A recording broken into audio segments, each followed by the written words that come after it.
Hello students, आज हमारा topic है लेजिस्लेटिव असेंबली। कल हम लोगों ने लेजिस्लेटिव काउंसिल के बारे में पढ़ा था। आज हमारा टॉपिक है लेजिस्लेटिव असेंबली। ठीक है, तो एमएलए जो चूज़ होते हैं वो इसी के थ्रू चूज़ होते हैं। तो देखते हैं अब इसमें क्या है कि for the sake of elections state are divided into the smaller areas known as constituencies. कि जब इलेक्शन होने को आते हैं तब हमारा स्टेट जो है वो डिवाइड हो जाता है स्मॉलर कॉन्स्टिट्यूंसीज़ में। ठीक है ना, जैसे कि दिव्यापुर है, अपना दिव्यापुर एक कॉन्स्टिट्यूंसी है। यहाँ पे भी अपने लोग मेंबर चूज़ करते हैं जो कि अपने एरिया का एमएलए कहलाएगा। ठीक है, registered voters of the region elect one representative from each constituency to the legislative assembly. यहाँ पे जितने भी रजिस्टर्ड वोटर्स हुए वो क्या करते हैं, अपने जो एरियाज हैं उससे एक इंसान को चुनेंगे जो कि क्या बनेगा, जाके एक लेजिस्लेटिव असेंबली का मेंबर बनेगा जाके। Then become the member of legislative assembly, जिसके बाद वो क्या हो जाएगा, एमएलएस हो जाएगा, यानी मेंबर ऑफ लेजिस्लेटिव हो जाएगा।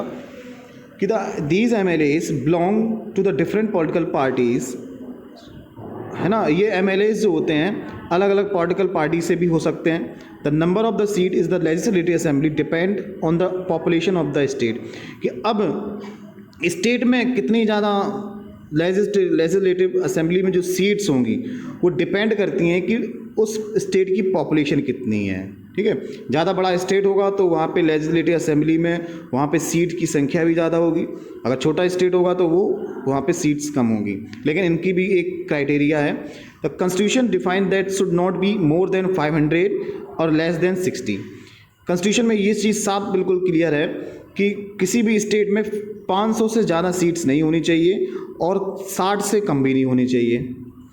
इन addition, if the Anglo Indian community is inadequately represented, the governor can nominate a member।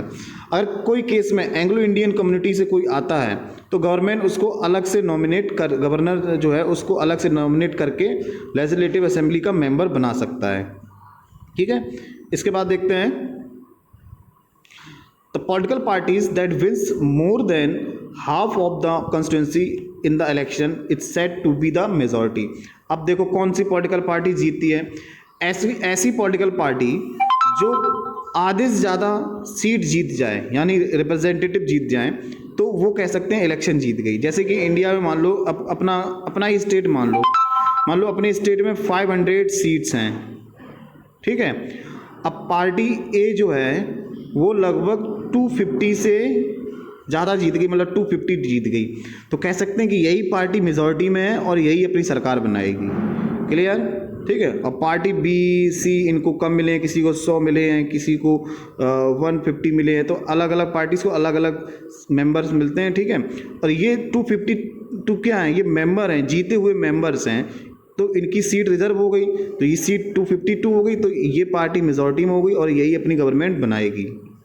ठीक है, इसके बाद this party form the government and called to the ruling party. यही पार्टी मतलब जिसको आधे से ज़्यादा सीट्स मिलेंगी यही अपनी गवर्नमेंट बनाएगी और इसी को कहेंगे हम लोग रूलिंग पार्टी। एग्जाम्पल देखते हैं, recently assembly elections were held in the UP for the 403 seats. अपने यूपी का ही देख लें, यूपी में 403 सीट्स हैं। ठीक है, इसमें क्या हुआ था, since the Samajwadi party won 224 seats it emerged as the ruling party in 2012 assembly elections. कि जो समाजवादी पार्टी थी इसने अकेले ही 224 सीट जीती, तो यही पार्टी क्या है, ये पार्टी रूलिंग पार्टी हो गई। 2012 से लेकर 2017 तक इसी पार्टी ने मतलब रूल किया यूपी पे, है ना। इसके बाद at time one single party doesn't get a majority, so it allies with the two or more like-minded parties from the government। इसमें क्या हुआ था कि कोई भी सिंगल पार्टी ने अपना जो मेजॉरिटी से हारी थी उन्होंने क्या किया, अपना अलाइनेशन नहीं किया, मतलब वो गठबंधन की सरकार नहीं बनाई। जैसे कि ये है और ये है, ये तीनों चारों ने अपना आपस में नहीं बनी।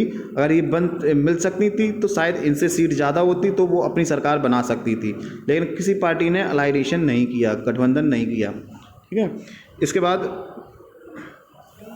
सच a government is called coalition government.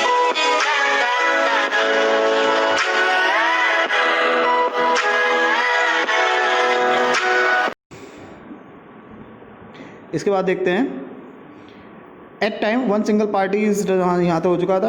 अगर वो ऐसा करते, अगर ये लोग अपने आपस से मिल जाते तो ऐसी गवर्नमेंट क्या कहलाती? कोलिशन गवर्नमेंट कहलाती। कोलिशन गवर्नमेंट क्या होता है? जब दो पार्टी से अलग दो पार्टीज या इससे ज़्यादा पार्टी आपस में मिलकर एक गवर्नमेंट बनाए, इसको बोलेंगे coalition government. The rest of the member elected in the assembly are called opposition. मतलब ये पार्टी जो है वो जीत गई तो ये रूलिंग पार्टी हो गई, और ये सारे मेंबर जो हैं, ये पार्टी के मेंबर क्या करेंगे? ये अपोजिशन रोल प्ले करेंगे, मतलब विपक्ष का रोल करेंगे। In this case Bahujan Samaj party was the major opposition party as it won 80 seat. बता रहे हैं कि इसमें जो बहुजन समाजवादी पार्टी थी ये वाली, इसको 80 सीट्स मिली, तो कह सकते हैं कि सबसे बड़ी अपोजिशन पार्टी कौन सी थी? बीएसपी थी। इसके बाद the legislative assembly normally has a tenure of 5 years. कि लेजिस्लेटिव असेंबली में जो लोग जो होते हैं, रिप्रेजेंटेटिव होते हैं, उनका जो कार्यकाल होता है कि कब तक वो काम करेंगे, तो 5 साल के लिए होता है।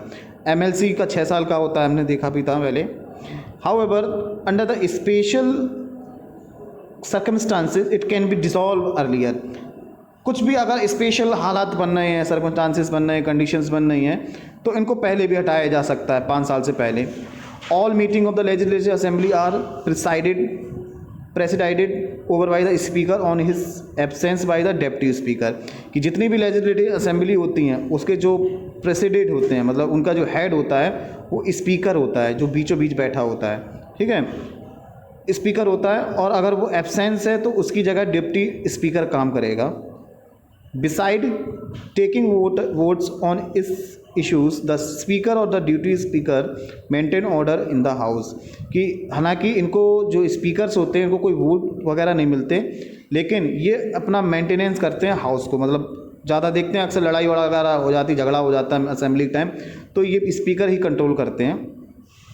After the declaration of election result, the governor invite the leader to majority party form a government। जैसे इलेक्शन आ गया, रिजल्ट आ गया और ये देखा कि यहाँ किस पार्टी का जो है सबसे ज़्यादा वोट आया है, तो गवर्नर क्या करेगा? उन पार्टी के लीडर्स को बुलाएगा और कहेगा कि आपकी पार्टी मेजॉरिटी से जीती है, आप अपनी गवर्नमेंट बना सकते हैं। The MLAs of majority party elect a leader who become the chief minister. जितने भी मान लो सपा में कितने जीते थे हम लोग? 224 जीते थे। तो 224 में क्या हुआ? इनमें आपस में डिस्कस हुआ, इसमें मुलायम सिंह भी थे, आपस में डिस्कस हुआ कि किसको सीएम बनाना है। तो डिस्कस इन लोगों ने किया और बनाया सीएम हमारे अखिलेश यादव को। आपको याद होगा, ठीक है, अखिलेश यादव को बनाया गया। आपस में ही सब डिसाइड करते हैं। After the 2012 Uttar Pradesh assembly election, the MLAs of Samajwadi party choose the Akhilesh Yadav as their leader and he became the chief minister. कि 2012 के जो इलेक्शन रिजल्ट थे तो सारे MLAs ने क्या किया? अखिलेश यादव को चूज़ किया और इसके बाद अखिलेश यादव क्या हो गए? यूपी के chief minister. The chief minister select his minister. अब देखो चीफ मिनिस्टर का क्या काम है कि वो अपने कैबिनेट मिनिस्टर जो है उनको चूज़ करेगा, फिर क्या करेगा? Allocate portfolios and coordinate the function of various department. कि अलग अलग डिपार्टमेंट के हैं उनको मंत्री बना दिया जाएगा कि कृषि मंत्री कौन होगा, स्वास्थ्य मंत्री कौन होगा, ये अलग अलग डिपार्टमेंट जो हैं वो चीफ मिनिस्टर डिवाइड कर देंगे किसको किस डिपार्टमेंट का मिनिस्टर बनाना है। फिर इसके बाद क्या होगा? The ministers who had various department The ministers who had various departments represent the government at the legislative assembly are the responsible the execution of law।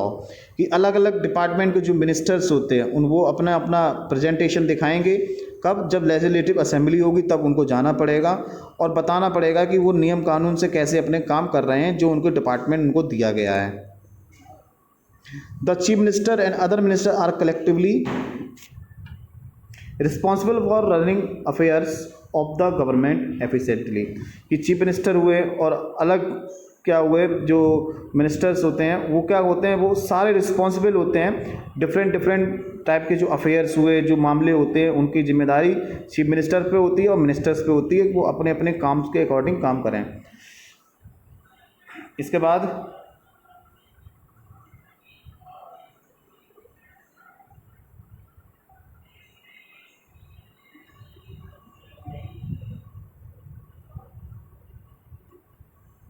The governor is the nominal head of the state and his appointed is 5 year by president. ये ध्यान रखना कि जो governor होता है वो state का head होता है, ठीक है, स्टेट का हेड होता है और इसको अपॉइंट किया जाता है इंडियन प्रेसिडेंट के लिए। इंडियन प्रेसिडेंट इसको अपॉइंट करता है, किसी भी गवर्नर को इंडियन प्रेसिडेंट अपॉइंट करते हैं 5 सालों के लिए उस स्टेट का। He is the representative of the central government and oversee the working of the state government. हालांकि वो सेंट्रल गवर्नमेंट जो मिनिस्ट्री होती है उसका रिप्रेजेंटेटिव होता है, लेकिन वो स्टेट गवर्नमेंट को ओवरसीज करता है, सुपरवाइज करता है कि जो स्टेट गवर्नमेंट है सही से रूल करें और कोई मिसयूज़ ना करें अपनी पावर्स का। अब हमारा है फंक्शनरीज ऑफ ए स्टेट।